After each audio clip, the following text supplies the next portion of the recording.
Hello, everyone. I'm Gheorghe Roska. And I'm Mark Schneider. And we want to welcome you to today's episode 46 of Say What, where we talk about the threats to our children in the public school system, including the power of parents as a political force to affect positive change. That's right, George. We call it Parent Power Part 2 because we've addressed this topic before, and the results of it are on full display directly in Virginia, not only Virginia, but across the country.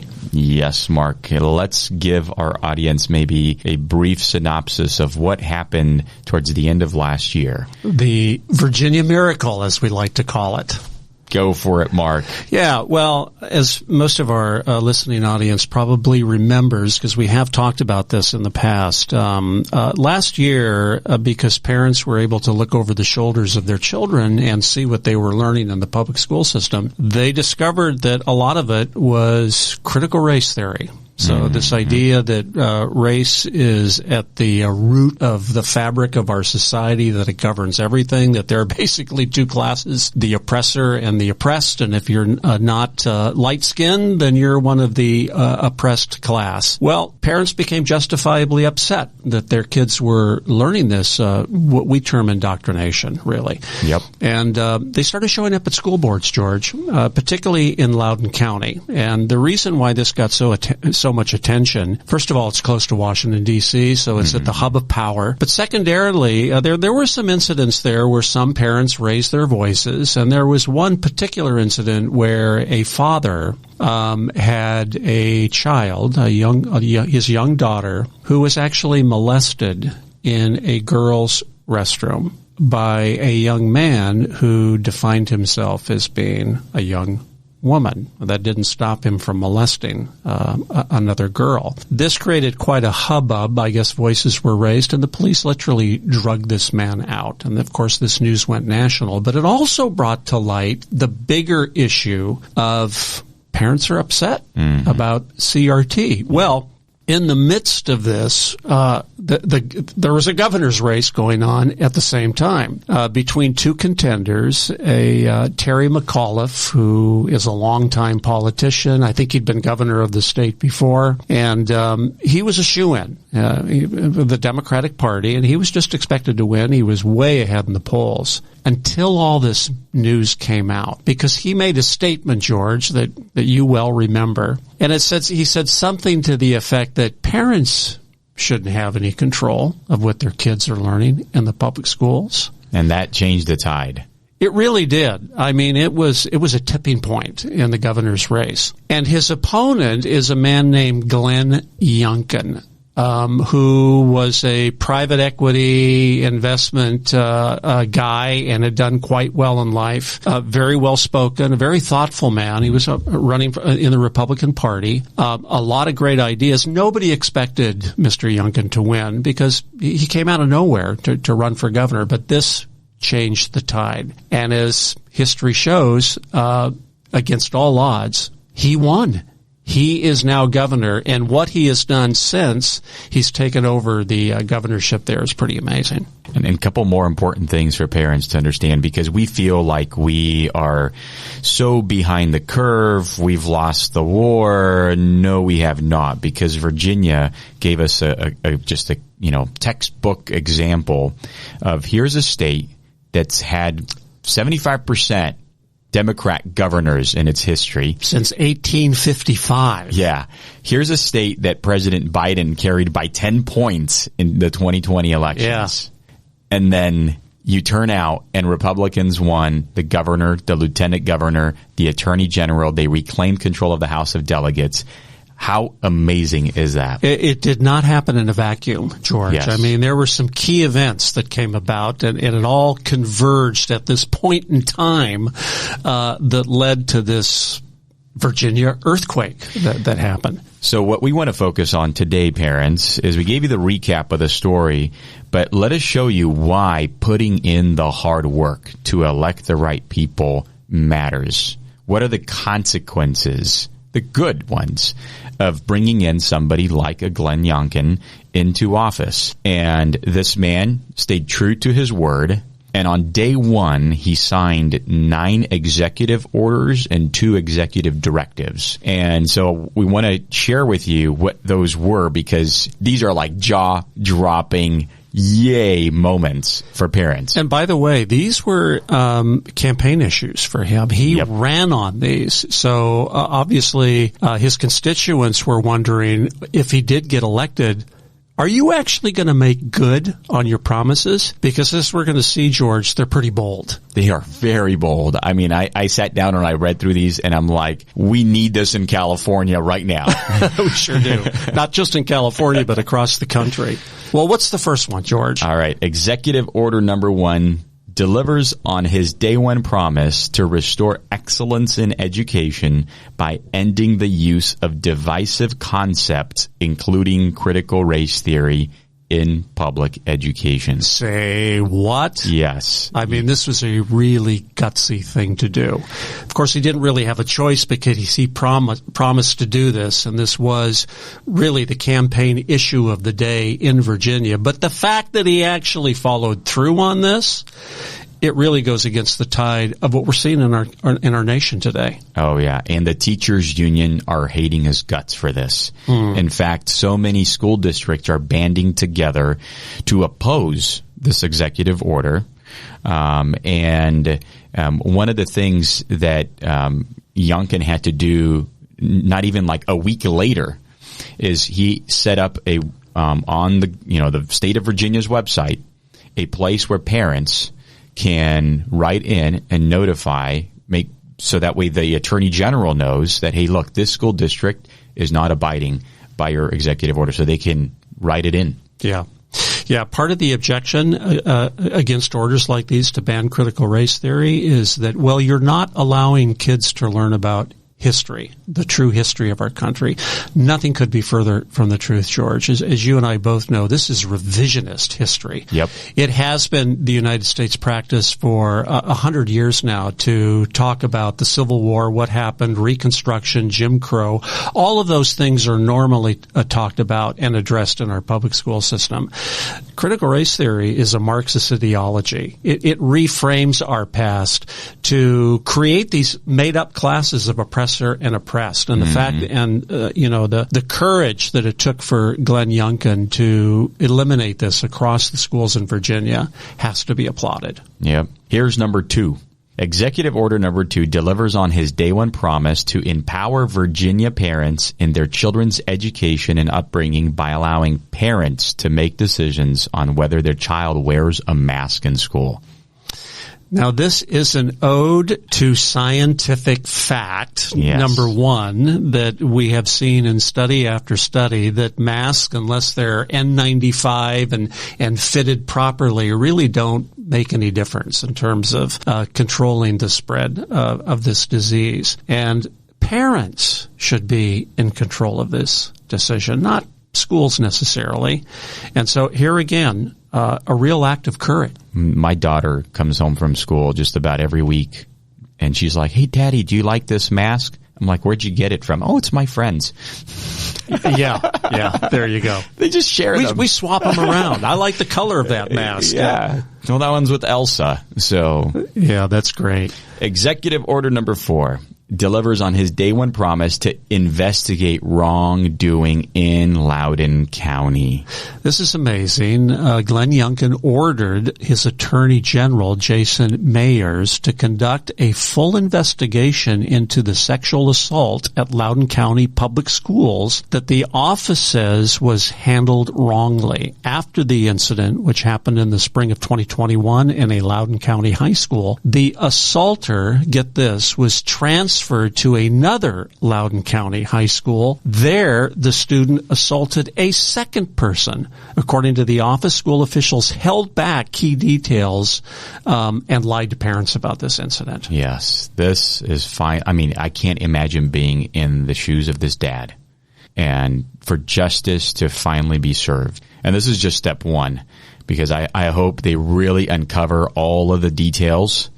And I hope that a lot of school officials are going to be held accountable for this. It's going to be really interesting to see the course that this investigation takes, but we certainly have not heard the end of this, George. I think this is just the beginning. And depending on what happens here, hopefully it'll give some incentive and courage to other attorney generals in other states to do similar kinds of investigations.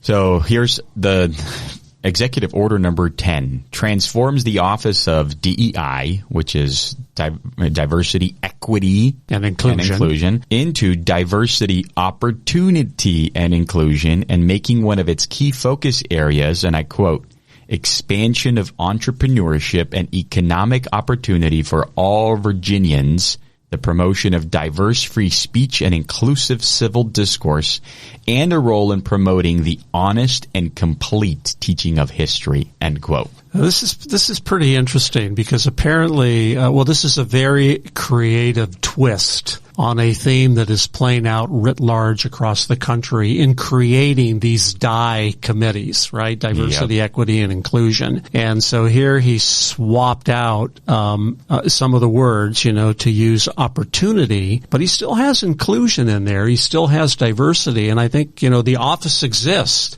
So he's trying to make the best of a bad situation. And this also will be very interesting to see where this goes. But I guess just as importantly, George, he hired Angela Saylor from the conservative organization Heritage Foundation to be the chief DOI officer, which is great. This is great. And Angela has a track record of, public service. She was actually way back during the Bush administration in the early 2000s. She was actually in the Department of Education. So she really gets all of this stuff. She does. And so she's going to be a wonderful leader there for him. And then the last thing I'll mention here is that there was also an executive directive, which basically rescinded the previous Governor Ralph Northam's executive directive that all state employees must be vaccinated. So he rescinded that. And just allows everybody their individual freedoms and personal privacy to choose what's best for them medically. What a concept. Yeah. Well, it's interesting, George, because after this election, I guess, there was a warning for Democrats, or even before. People could see what was happening in the Democratic Party. And one of the key warnings came from an Obama advisor, Stephanie Cutter. You may remember that name from the Biden administration, where she stated, quote, "We must not let the Republican Party become the party of parents," which was a prescient statement on her part. I mean, she's right about that. Oh, yeah. If the DNC was smart, they would not want to be labeled as the anti-parent party. Mm-hmm. But that seems to be exactly what's happened. That's exactly what happened. In fact, when all of this stuff was happening in Virginia, we pulled down a screenshot from the Michigan Democrat Party off their Facebook page, and here's what they stated. This was back in November of last year. Not sure where this parents should control what is taught in schools because they are our kids is originating, but parents do have the option to choose to send their kids to a hand-selected private school at their own expense if this is what they desire, period. The purpose of a public education in a public school is not to teach kids only what parents want them to be taught. And here's in bold what they say. It is to teach them what society needs them to know, period. And then they underline this. The client of the public school is not the parent, but the entire community, the public. Here's the question. If they say it's the purpose of public education is to teach them what society needs them to know, according to who? Yep. Who is determining what these children are going to learn? Who makes those decisions? Well, we know who's making those decisions. It's the National School Board Association. It's the state teachers unions working in collaboration with progressive legislatures. It's organizations like SECUS, Sexuality Education Information Council of the United States, Planned Parenthood, Advocates for Youth, all these progressive organizations that are fomenting what we call the triple threat in public schools: comprehensive sex ed, sex and gender theory, critical race theory, and historical revisionism. That's what they're teaching. I guess that's what society has determined kids need to learn, according to the Democratic Party, at least in Michigan. So the Michigan Democrat Party posted this before the elections were over. The elections were over. Obviously, a lot of Democrat strategists are trying to figure out what went wrong, and then now they have to do cleanup. So after the election, the Michigan Democrat Party on their Facebook page wrote this: "We have deleted a post that ignored the important role parents play and should play in Michigan public schools. Parents need to have a say in their children's education. End of story. The post does not reflect the views of Michigan Democrats and should not be misinterpreted as a statement of support from our elected officials or candidates." George, I'm kind of silent right now. I mean, this is such a transparent backtracking of something that they absolutely believed in, but the tide of opinion went against them, and so they totally rescinded what they had stated before. This is like, Mark, you and I have found our kids with their hand in the cookie jar. Yep. And even then, they'll look at you and they'll say, "No, it wasn't me." And that's the same thing they're doing here. Does this give you the feeling that they're really being genuine and they're no. all of a sudden their realization that, boy, parents maybe should have a say in what their kids are learning at school? Oh, no, none whatsoever.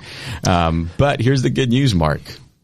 Parents are waking up. Yes. Across the country, and we have some evidence of that from an article that ran in the Atlantic recently. In fact, this was an article on January 7th from a woman named Angie Smith, who makes some very interesting statements in this piece. I'll just read the first one. Quote, "Until recently, I was a loyal left-leaning Democrat, and I had been my entire adult life. I was the kind of partisan who registered voters before midterm elections and went to protest. I hated Donald Trump so much that I struggled to be civil to relatives on the other side of the aisle. But because of what my family has gone through during the pandemic, I can't muster the same enthusiasm. I feel adrift from my tribe and to a certain degree disgust with both parties. I can't imagine that I would have arrived here, not a Republican, but questioning my place in the Democratic Party, had my son not been enrolled in public kindergarten in 2020. Wow. So here are the couple things that stand out for me, Mark. When I read this, first of all, I'm like, this got published in the Atlantic. That's a pretty, prestigious it is. news, very news, widely read. Very widely read. That they would allow for this kind of a, an article to be on there is beyond me, right? The second thing is that this lady, this mom, wasn't red-pilled. I'm going to come up with my own term here. She was parent-pilled. Yes. Parents, regardless of their political affiliation, I think for the most part, post-COVID, are feeling the same feelings that Angie Schmidt is feeling. I think that's right. She goes on to say, quote, "I kept hoping that someone in our all-Democratic political leadership would take a stand on behalf of Cleveland's 37,000 public school children, or seem to care about what was happening. Weren't Democrats supposed to stick up for low-income kids? Instead, our veteran Democratic mayor avoided remarking on the crisis facing the city's public school families. Our all-Democratic city council was similarly disengaged. The same thing was happening in other blue states and blue states across the country, as the needs of our children were simply swept aside. Cleveland went so far as to close playgrounds for an entire year. That felt almost mean-spirited, given the research suggesting the negligible risk of outdoor transmission, an additional slap in the face." And the last thing that she said here, which connects it back to our original conversation about Virginia. Here's what she said: "But I've been disappointed by how often the Democratic response has exacerbated that mistrust in terms of vaccines. For example, exaggerating the risks of COVID-19 to children. A low point for me was when Virginia Democratic gubernatorial candidate Terry McAuliffe inflated child COVID hospitalization numbers on the campaign trail. It was almost Trump-like. if I lived in Virginia, I admit I probably would have had to sit out the recent gubernatorial election in which the Republican candidate beat McAuliffe. This mom is recognizing that the policies that are being employed during COVID are just completely anti-science, completely anti-parent, anti-family, anti-children, and she has had enough of it. And if Angie's had enough of it, I think we can assume that many other parents are out there in the Democratic Party who are feeling similar kinds of thoughts and emotions. And we encourage them to take a deeper look, to join forces with us and take back control of their public schools. And parents, just like parents did in Virginia. Absolutely. Let's have an earthquake across the country. Exactly. And George, we have something this is sort of, it is related, but it's something very, very exciting. One of our friends, Rebecca Friedrichs, who leads an organization called For Kids and Country, has recently made a documentary video that is going to be released very soon here called Whose Children Are They? Rebecca is a partner of ours. She's an advocate for children in the public schools. And George, you had a particular interest in this movie, didn't you? Yeah. Can you tell us about it? Yeah. Rebecca and I actually started collaborating on this over 3 years ago, and then it got kind of put on the back burner. But last year, towards the middle of last year, in later summer, we got to revive this again. We had a wonderful professional team, a production team, and they have been putting together this kind of movie / documentary. It's going to be a one-day event in the theaters on March 14th. So parents across the country, please research this. Go to their website. It's whosechildrenarethey.com. whosechildrenarethey.com. On there, you're going to start seeing information. There are some teasers, trailers that are already posted. And basically what it is, it's a lot of teachers, a lot of parents who are coming together and basically blowing the lid off of what is really happening within our classrooms and the utter disgust and evil that the teachers union are fomenting and instilling there. And so I got to share my experience as a parent. And what my children have had to go through and what I've had to go through. So parents, please, Whose Children Are They? In select theaters March 14th. Please also go on to our website, protectourkidsnow.org, and you can hear a lot more from us there. We have all of our podcasts and episodes waiting for you to get informed. And please subscribe to our website. Yes. That way you'll make sure that you get all the latest information. We normally send out a blog article at least twice a month. So we encourage you to do that. Until next time, we'll see you then. Take care.